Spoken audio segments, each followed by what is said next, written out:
Shoutout kay Ma'am Gemma from Pasig City. Nag-avail po siya ng ice maker machine na 40 kg capacity.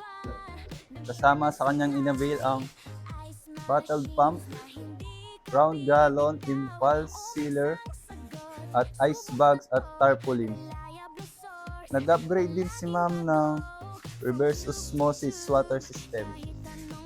Kasama din ang ABR 1.5 kVA. Sa pag-setup naman ng ating unit, lagyan lang natin ng round gallon ang ating bottle pump.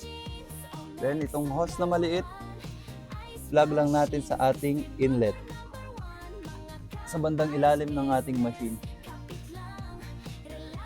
Then i-plug din natin ang ating AVR sa ating outlet.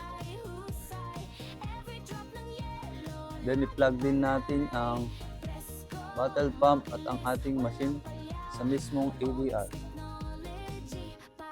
Then ready to operate na po tayo.